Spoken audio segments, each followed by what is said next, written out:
Okay, can you all hear me okay and see my screen? Yes, we can. Wonderful. I just want to kind of reiterate what Laura and Jackie and Tally said, because we all know there is not one solution with anything. So the common sense is a great curriculum. It and the Internet Awesome feed each other. They also support different elements. And as we all know, we have to dive into these different things, and different things appeal to different people. So, welcome to today's session. It's so good to have you here. I haven't seen some of you for a wee while, but it's good to be back.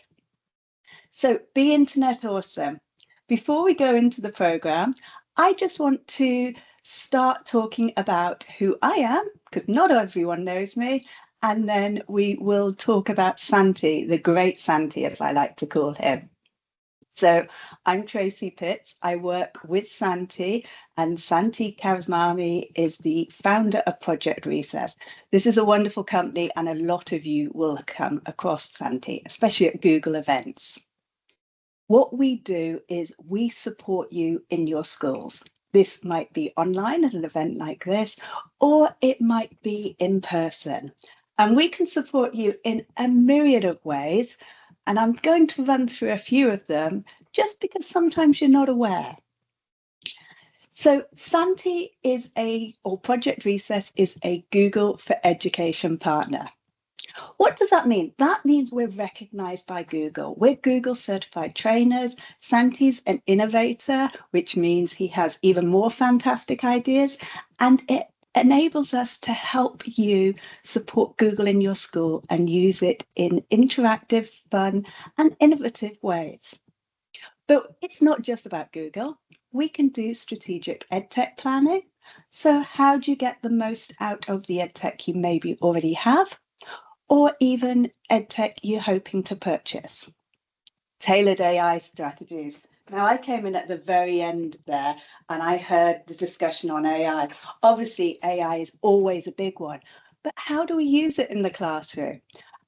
How can teachers use it? How can we use it maybe on the whiteboard with students in a safe environment? What programs are there?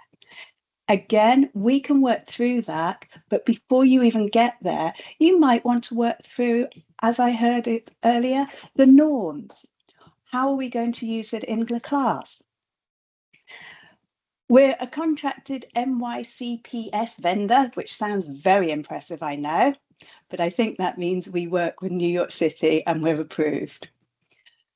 Now, this is a key one. You can earn CTLE credits. We all like those CTLE credits. So if you do the surveys, you will get those CTLE credits.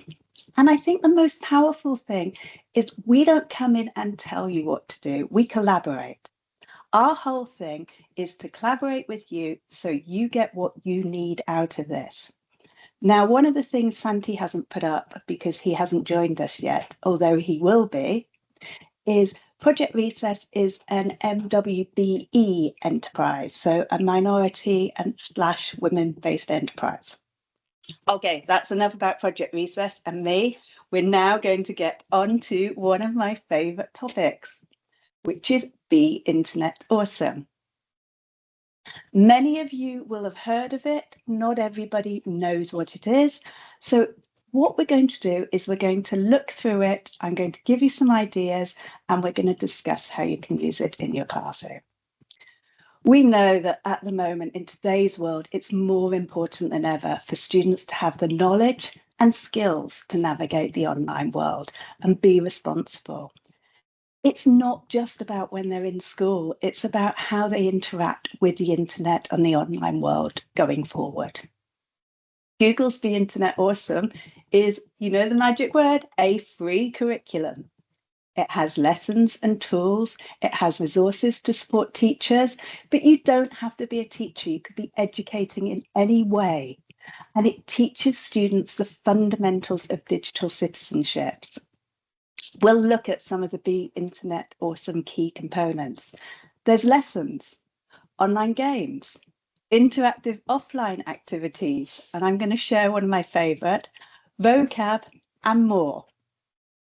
And we'll discuss how you use them and how you can implement them in your classroom. Just before we go on, by dropping an emoji into the chat, just let me know if you've used it or heard of it in the past. Okay, so just drop me in a quick emoji to say how you're doing or whether you've used it.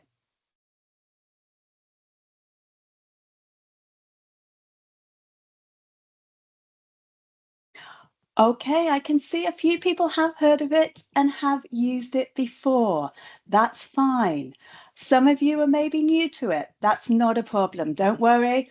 You'll be confident and happy with it. I just want to say hello to, as I introduced him, the great Santi Kosmani, the founder of Project Recess. Santi, we're about to go into the overview. Is there anything you want to say or just say hello?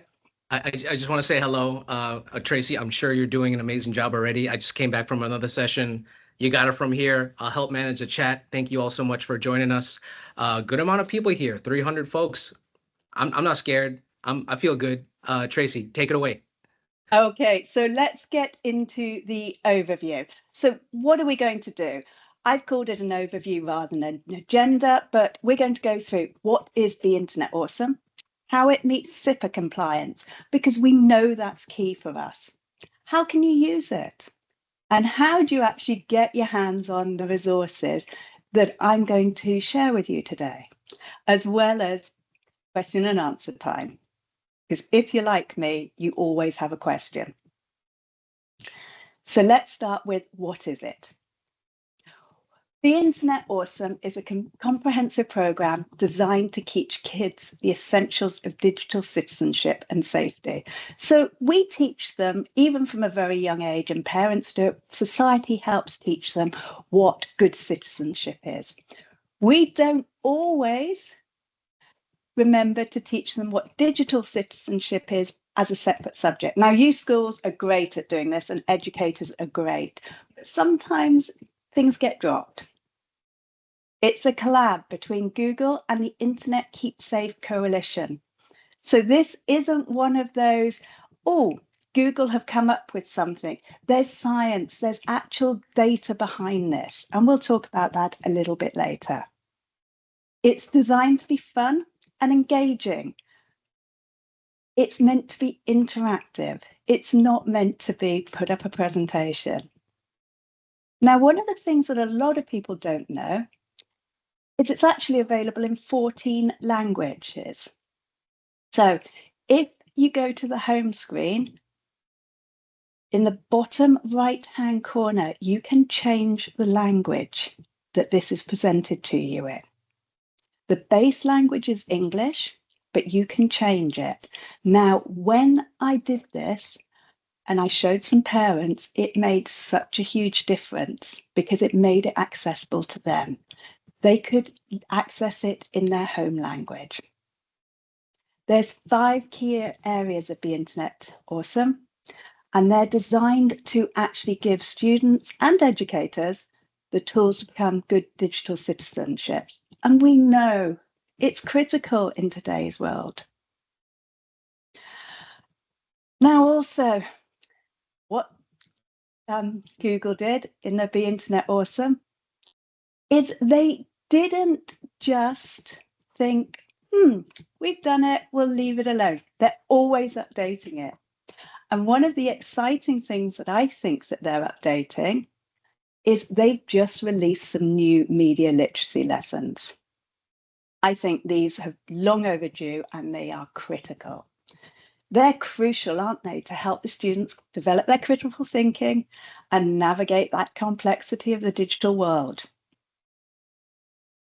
But not everything has to be done online. And this is one of the things that I really like about this program, is there's offline activities. So that means you can use these in your class. I am going to share, I know I'm kind of dropping hints, but I will share my favorite. These activities include lesson plans, worksheets, discussions, discussion prompts, and they're designed to reinforce. They provide opportunities for students to play the game in Interland and then to apply their learning. We all know that that is a really clever skill for students to have to do. And we want to develop these skills. By using a combination of online and offline activities, you can create a really well-rounded learning experience. And another new thing is they've introduced those digital well-being resources. So it's not just about them having the difficulty of knowing how they should behave, but it's about how do I make sure I'm okay? And that again is a great resource for a great resource to share with parents. Now, who's this for?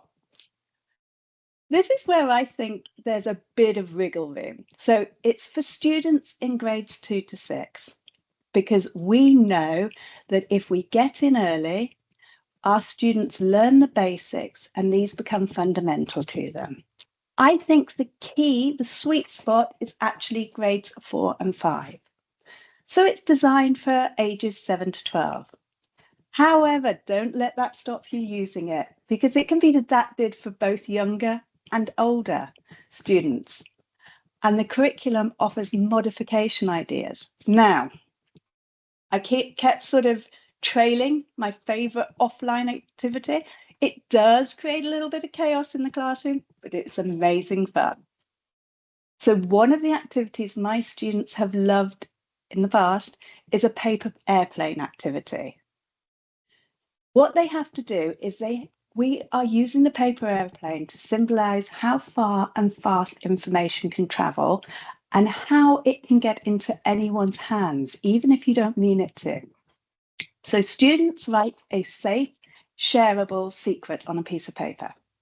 They fold the paper into a plane. Depending on their age, you might want to have a template for them so that they know how to fold the paper into an airplane. The teacher then instructs them to throw the aeroplanes around the room. That's the fun bit and a little bit chaotic. Students pick up a random airplane and read the secret aloud, and then they discuss how it feels. Now, it also, as well as discussing how it feels to get someone's secret, it's about how would you have shared that secret normally with that person. The class can then discuss how quickly information can be spread and the importance of protecting privacy. Now, you know we said it's grades 2 to 6? I've played this with 12th graders, and they had an awful lot of fun because it was very practical, it was easy, and it was hands-on. Now, okay, the resources are free, but are my students going to have to log in? Is there going to be a barrier? What sort of device do they have to use? Well, the good news with Be Internet Awesome is it's available to anyone who visits the site. They don't have to be in school. It's available for all your students, and it does not need a login or gather any student data. There's no passwords and there's no emails. The one thing to remember with that is when they're halfway through a game, if they come out, it won't remember where they are. They have to finish a game to get the certificate. I will mention that again later, but just bear that in mind. So in Be Internet Awesome, what they've done is they've put it into 5 different areas. Share with care, don't fall for the fake, secure your secrets, it's cool to be kind, and when in doubt, talk it out. Everything is framed around these, and Interland relates directly back to them. Interland, remember, is the online game that they can play. Whoops, we just jumped ahead there. Not sure what happened. So share with care.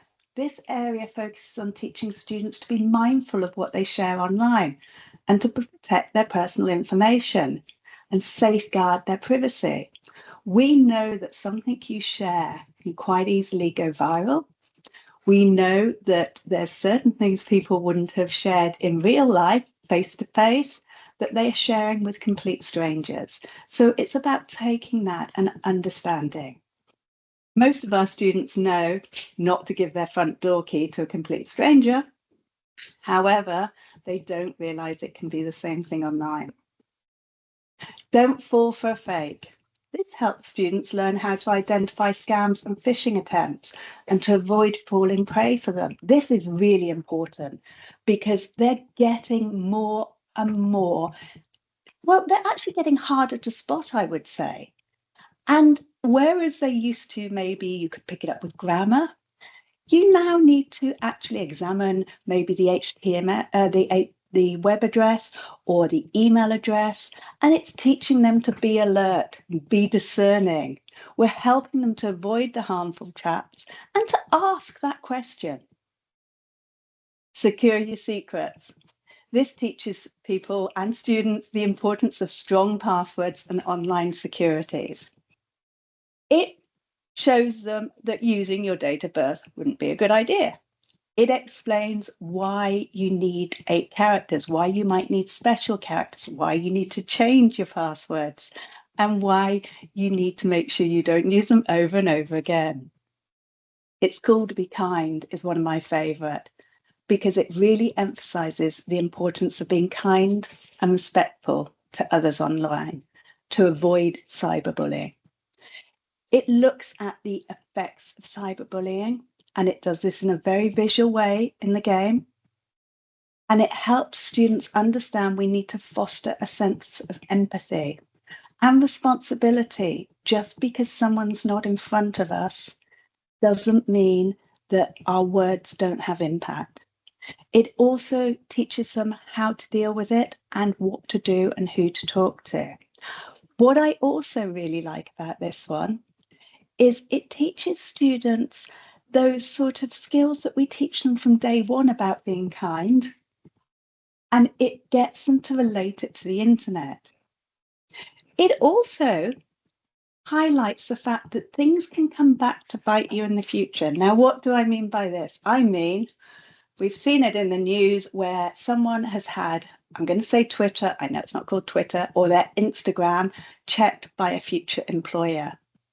And this has actually led to jobs being turned down because of the image they portrayed, or because of words they used, or because of trolling. When in doubt, talk it out.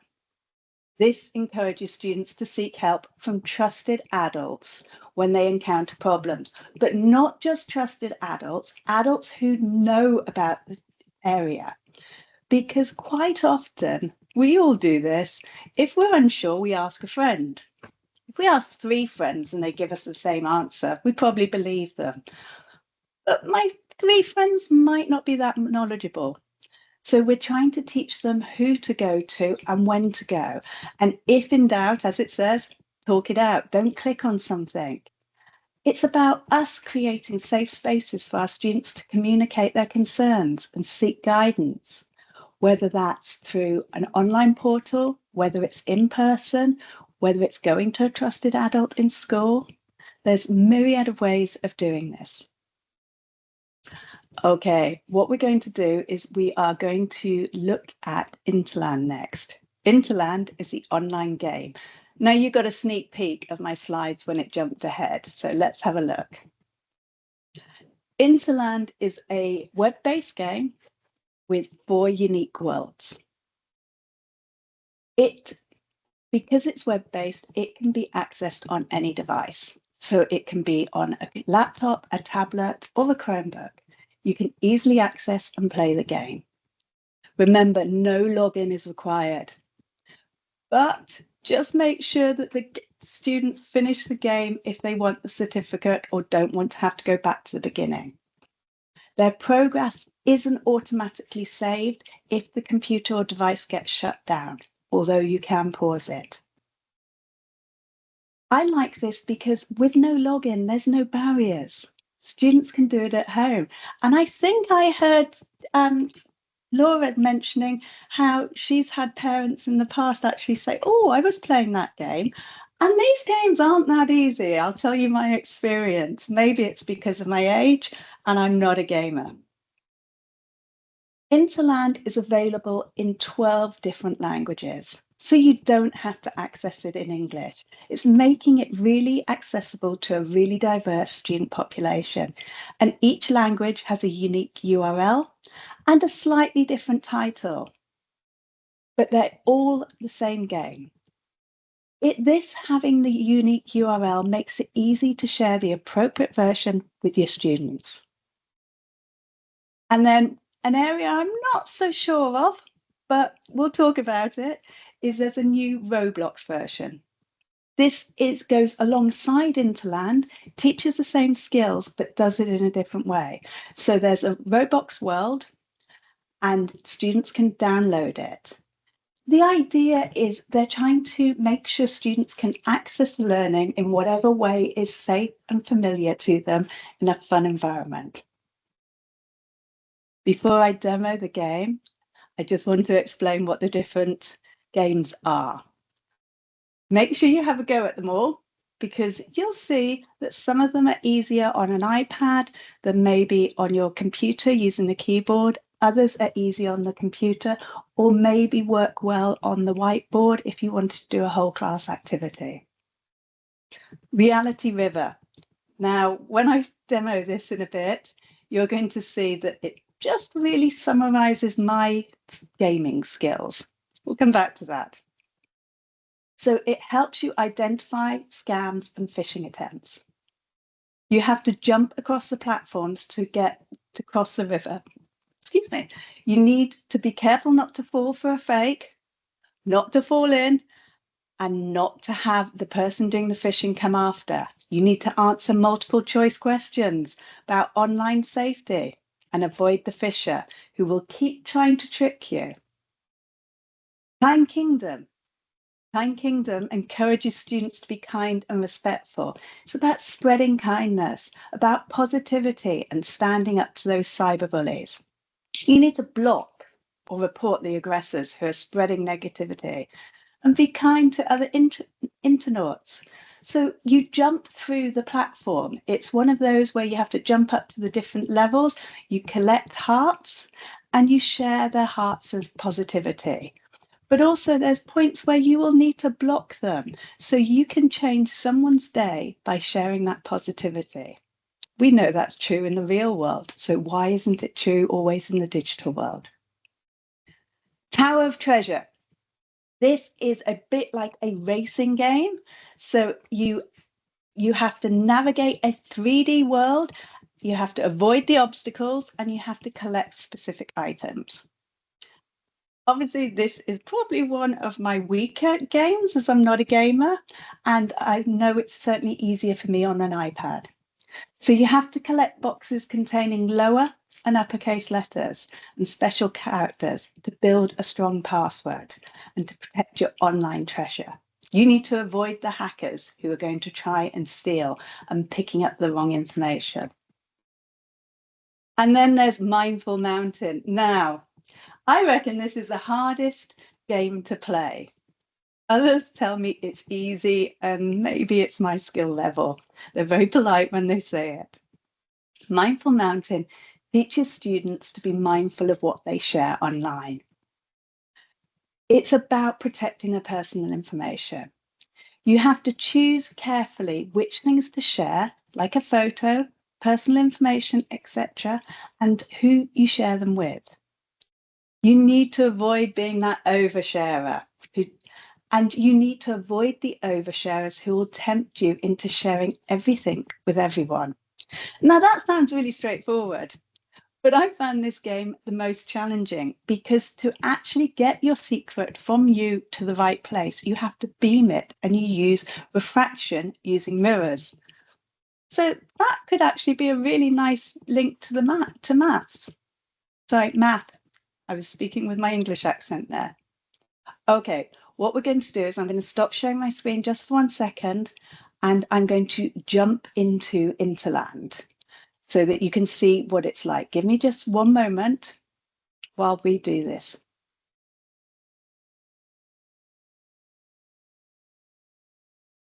Okay, it didn't want to stop sharing. Give me 1 sec, so I'm going to just have to re-share.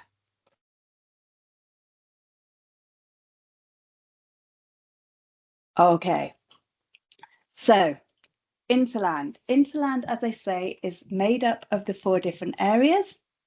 You can scroll to the different games, and you can play. I'm not sharing the audio, hopefully, so that you can hear my voice over it. We're going to look at at Reality River.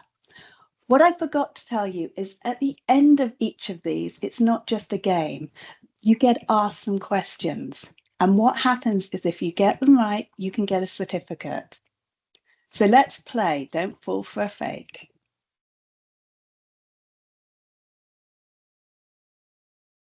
So you have to get from one side of the river to the next. I'm just going to fast forward through the instructions. This is a fisher who's trying to get me, and I'm going to get questions come up. Okay, I've got my score up in the right-hand corner. So you get an email with a hilarious subject line that is obviously a scam.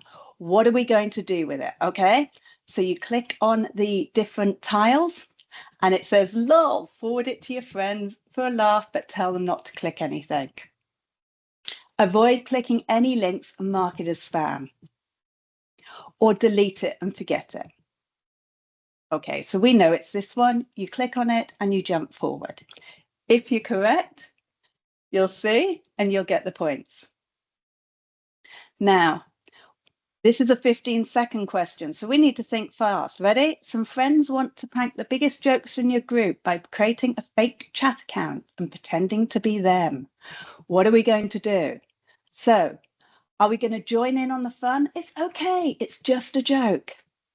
We're going to do nothing. Or voice your concern and step away from the prank.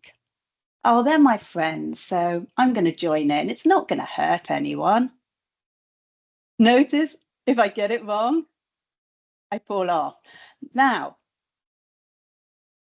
I could do it again. And let's say I'm going to just do nothing this time. Again, I'm wrong. Notice how it will also give you prompts on why that behavior might be wrong.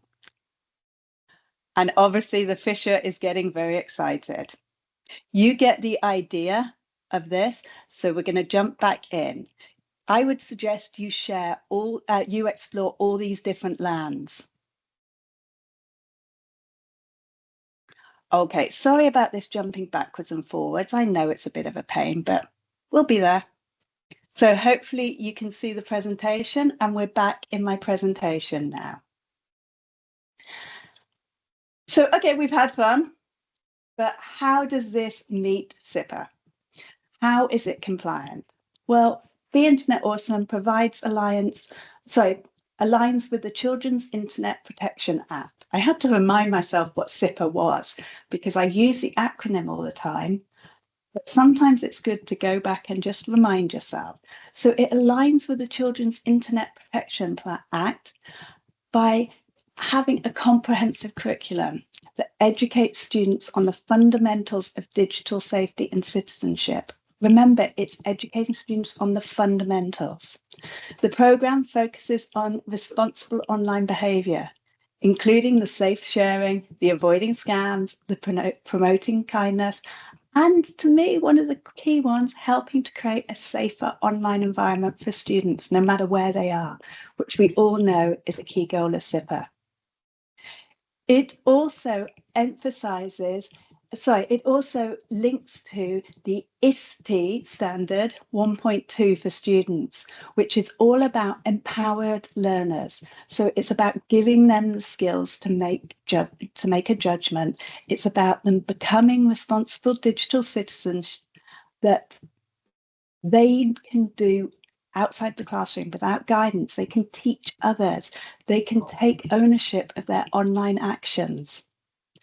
But as we said with the common sense at the end there, it's not a solution on its own. We need to use all the different resources out there, although obviously I'm slightly biased. This is one of my favorites. One of the new things that they have introduced is media literacy lessons. And as I said at the beginning, I think this was a big gap. I think it's an area that we expect students to know how to interpret the media, and we don't necessarily teach it as such. I know that when I speak to my parents and even to friends who are younger than me, yes, I'm a little bit older, they don't necessarily know all this. So it's a great area. There's three key areas. And the general principles focus on perspective, framing, credibility, deception and manipulation, and sourcing and representation. So under each of those of the three areas, you cover perspective, framing, credibility, deception and manipulation, and sourcing and representation. So the first one is all about news and information literacy. And what we're trying to do, and what it's trying to do, is help students understand the difference between reliable and unreliable sources, identify bias, and evaluate the information critically. We know it's the bane of our lives where students take maybe the first or second answer. They don't necessarily interrogate or check the source. Students aren't always aware of bias or where someone's coming from and their agenda. And so teaching them to evaluate that information critically is such a key skill. And it's what we try to do throughout education. Media balance and well-being. This focuses on promoting healthy tech habits. Talks about managing screen time, managing your own screen time. I think we can all do that sometimes. And understanding the impact of media on our well-being. How a positive story can set us up for the day. How a negative story can really destroy our day. Or even how if you get given or get some negative information, may not be cyberbullying, but it can really affect our well-being. Unfortunately, we've all seen in the news where something has come out in the news, someone famous, and the media has maybe gone over the top and it's ended up in not a happy place. We also talk about representation in the media. This explores how media shapes our perceptions on the world and how to identify stereotypes and underrepresentation. Okay, I am going to mention the E word, but if you think about the election, think about the different headlines you've seen. Think about how it may or may not have shaped your perception. And that's what our students see all the time. How many of us read past the headlines? How many of us actually identify the stereotypes, or we just read the stereotype and nod our head? And we know that if there's underrepresentation, that voice doesn't get out there. If your voice isn't shared, then how can people learn and understand about it? Just think how this affects generative AI. I know you've done this in other areas today, but think about it. If all the information was written by the white middle-aged guy, then that's the only opinion it's going to get. We need to teach our students how to do this. Now, I know that we're not sharing the chat in this way, but I've got an activity for you guys to do. And I'm going to give you 15 seconds to do it in. Okay, so we're going to bring up the activity and you're going to have 15 seconds to do it in. You don't need to share your answers. I'm just curious how quickly and how well you can do this. So starting now, how many of these do you think there are fake URLs? Have a look at them. How many can you see that you think are fake? Okay, believe it or not, that's your time up already. So were they all easy to spot? What made them easy to spot? There are 7 fakes, and I'll show you what they are. However, I actually thought there were 8 fakes when I did it, because where is the 7 they've picked are, to me, relatively obvious. I thought abcnews.go.com might be a fake, and it's not. If this activity doesn't resonate with your students, think how easy it is just to modify it and put up URLs that you might use on a daily basis.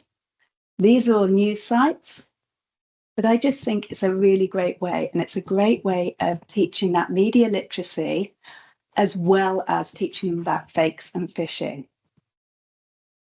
Another favorite with media literacy is this one. So the shocking truth about what teachers do after school. Well, we know they do nothing. We know we're locked in the closet at the end of the day and let out half an hour before school starts the next day. Well, that's what some of my students seem to used to think if they bumped into me in reality. But if you saw this picture and you got that headline, without reading ahead, what do you imagine the story is going to be about? Why do you think that? What's your evidence? Remember, we're asking people to provide evidence, to put a rationale behind it. I mean, looking at this, I would just say that 2 of the teachers are gaming addicts. I'm guessing that's probably not what the actual article was about. As we know, imagery is really, really key in media. So again, we're talking about here how words can change an emphasis. We've got a hot mess of an artwork. We've got someone nerding out over science. Oh, I've just been given my mum's old phone and I've had the worst haircut ever. That's what you take away from those few words under a picture, from that labeling. We know this, and we know how easy it is to change the emphasis. Let's just have a look at that. So if we look at this one, actually, it wasn't a hot mess. I just won first place in the art competition. I'm not nerding out. I'm the world's youngest scientist in this area. I've now just got my own iPhone. It doesn't matter. It's my mum's old phone. And actually, I had my hair cut and I donated it to cancer. That wasn't me. That's the picture, just in case you're thinking nice things about me. My hair's never that long. But just showing students how those simple words and those simple labels can change the emphasis so much of one picture. Another great one is where you zoom out on the picture. So you just show students a spotlight. We've all done this in class. And then you zoom out on the picture. Great whiteboard activity. Okay, so they're the media literacy, and that's just a sample just to give you a taste. Next, we're going to look at integration with Pear Deck. Some of you will know of Pear Deck. Some of you may not have heard of it, but Pear Deck is a Chrome extension or a program that can interact both with PowerPoint and with slides. I know we're slides people, and it will make those presentations interactive. There's a free and a paid version, and it offers a way that is dynamic and engaging. So what it does is it presents the program's key concepts by making them fun, engaging, interactive, and effective. Why do we worry about this? Well, we all know that it's not that much fun. I know I'm kind of guilty of it today, just to be presented at and not to have that two-way conversation. But it's about enhancing that engagement, transforming the passive presentation into an active experience. Personalized learning. You can give a different deck to different students using your Google Classroom. Think how great that is. You know you've got the groups, or you can change the wording in the deck to make it more relevant. There's 35 ready to teach free activities. I love anything that says free, and I love things that are ready to teach, although obviously we always tailor things. There's vocab lists. This is quite often overlooked because we think the vocab is common in language. Well, no, I'm not saying that correctly, because I actually think elementary teachers and librarians really don't overlook vocab. But there's vocab lists you can use. You can get certificates. And as well as those 35 ready to teach activities, there's guidelines for age for each lesson. There's the media literacy vocab. Now, if you're like me, you think, yeah, I've used this before. I use some of the activities and I have my favorites. Look again, because there's new scenarios and prompts. And there is evidence about how impactful this is. Be Internet Awesome has undergone a rigorous evaluation by the University of New Hampshire's Crimes Against Children's Research Centre. And this research confirms that the programme positively impacts understanding of online safety and digital citizenship. Now we know what a win that would be. I'm not going to go through the updated curriculum, but you can access the updated curriculum. It's just simple Google search or on the Be Internet Awesome webpage. You can download them all as well. You don't just have to use things online. Remember, you have online and offline, you have role playing, you have polls, you have drawing activities, and it's about sharing experience. Now, this is all great, but how can we actually implement Be Internet Awesome in the classroom? Well, we can tailor that content. We can integrate it. We can give the different lessons to different age groups. We can see how they resonate. We can tailor it, and we can make the engagement interactive, whether that's online or an offline activity. We can promote interactive and collaborative learning. How key is that? We all know what a difference it makes. So we can use the game-based activities or do group discussions, role playing. Again, it's about making it practical. How do I bring that online learning into reality? How do I make it resonate so I know it's a part of my everyday world? And then this, which is sometimes overlooked, but is how do we engage parents? Because I know that at the very beginning, Laura was mentioning Interland and how parents are saying, oh, they didn't know that. Well, yes, sometimes parents don't know, but they haven't been given the tools to learn. So why not involve parents through workshops? I know I've run this session in Spanish for parents. Why not offer that continual professional development? Maybe it's something your librarians. Sorry, another shout out to those librarians because we know what a great job you do. Maybe it's as simple as sharing digital safety at home. Now, this talks about how to make sure students are accessing safe resources at home. And there's a downloadable family guide. So it's about trying to hit it from all angles, whether that's through a game, whether it's through parents, whether it's through schools, and it's trying to make sure everybody is aware of how important this is. But Google haven't stopped there. So I know I can't necessarily see the chat at the moment, but raise a hand if you've heard of Highlights, the Highlights magazine. This is a great magazine that comes out and it's for students probably age 6 to 12, and it covers a range of topics. It normally has a focus each week, and it has puzzles, it has stories, it has articles and activities, and the articles are fact-based and fact-checked. What Google and Highlights did is they have created a bespoke version. So they have their own version, and it's free to download, and students can access it anywhere that covers the Be Internet Awesome program. Now, when I was flicking through it, I actually spotted activities that I could do on the board, so on the interactive whiteboards as a whole class activity, maybe some things I wanted to do as groups, or maybe things students would like to do on their own. But it's written in a way that is appropriate. It's got information that is accessible.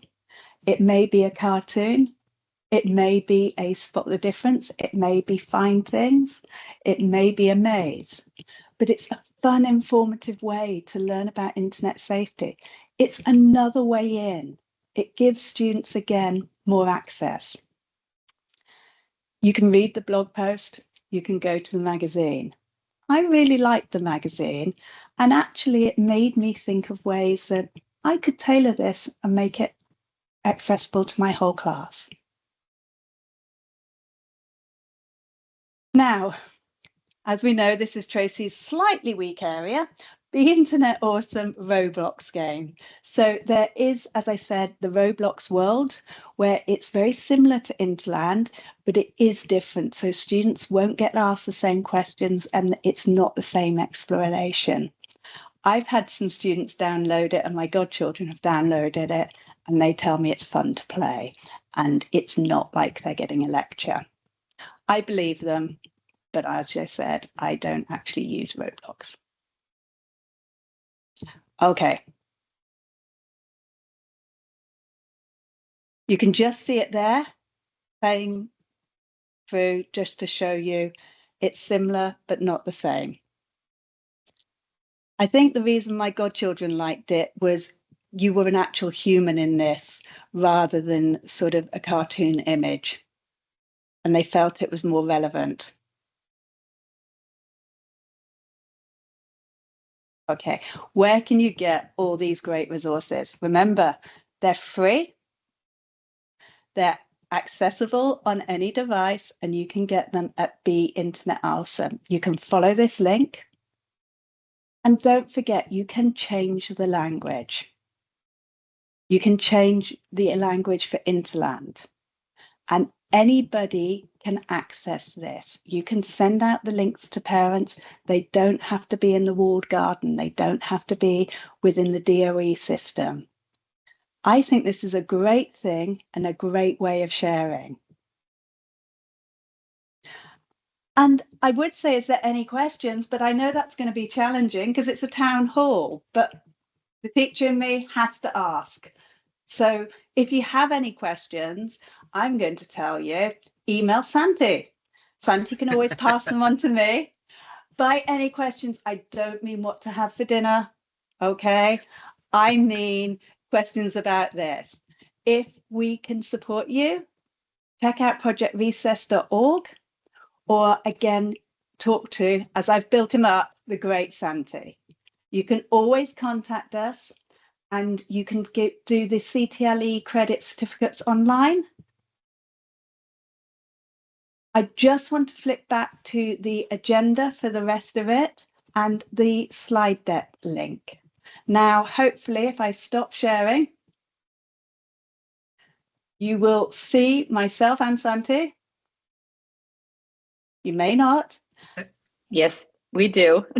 Oh, wonderful. Well, I'm not sure that's wonderful, but good. That's the plan. Okay, so before we go, Santi, is there anything you want to drop in, add? That was Tracy. That was wonderful. I could listen to you talk all day. I'm sorry the chat's not working, folks, but actually, Tracy, if you could put that last slide with the QR code to to reach out to us. Yeah, if you send me an email, if you have any questions, I'm happy to respond. If you have any questions about the work that we do, I know a big question people have is in regards to CTLE hours. I wonder if anybody else from the Digital Horizons team can provide more insight. I have a form. Laura, I think you're here. I think you're here to help me with that question. We got you. Don't worry. So All good. Okay. all good. We'll share it with everyone in our closing remarks. Okay. But we are offering CTLE. There will be a follow-up email. So there's really nothing for folks to do. You showed up. It's one of the reasons we didn't do a chat. Like, we don't need like the 27,000 emails, or I should say the 27,000 comments of, folks DBN in the chat. Like, it just clogs it up. No one wants that. So we just tried to make it easier. But folks, we know you're here. You don't need to prove it to us. I've already gotten emails saying I'm here. I'm like, I know. We know you're here, and you will get credit for it. And Santi, we should have known that Jacqueline and Laura had that in hand. Sorry, guys, we didn't mean to underestimate you. And it was good to know that we've got some familiar faces as well as some new ones. Absolutely. We're here for all of you. Even if we say it 17 times, like in all of our sessions, there's still always someone who's going to go, yeah, but CTLE, how do I do that? How do I do the thing? And so it's okay. We know it's very important. I get it. It's like you want the credit because it does mean something for folks who need the CTLE. It is how you maintain licensing. which is how you maintain your job. So I understand. So there's like, I that. get it. That's important. I think I had to recertify last year, and I remember being like, oh my gosh, I'm doing the thing. They've never audited. Someone told me a long time ago that like the state does not have the resources for this, but it's an attestation. So you don't lie. And it's All also the things you can. evidence.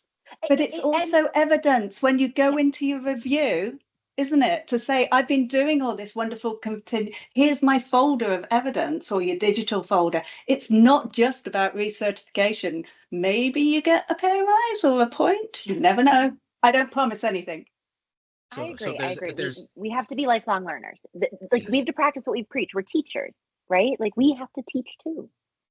so if there's anything to take away from this, it's drink water, love hard, fight racism, get your CTLE hours. We're going to add that to the You're shirt. gonna Don't add you that on worry. there. For next So- time, it's going to just say, and get your CTLE. Yeah. That's the main one. Thank you all so much, Laura, Jackie. This is why you guys were honored at that huge gala for Oh, Common Sense Media. Doing work like this. Thank you, Tracy. You're amazing. Everyone, all the 300 plus people. Thank you so much for joining us. You could be anywhere today, but you're here. Thank you. We'll send all these I'm in resources. the UK, so just She's to a- yeah. tell you all, none of you knew that, but I'm actually in the UK at the moment. Yes. So good to So- see so you it's guys. like- So it's evening over there. Like it's early afternoon here, and you're like, it's almost dinner time. I thought that accent was like from Staten Island, but like I was wrong. So. Very close. Very close. We did say, I know Santi said it, but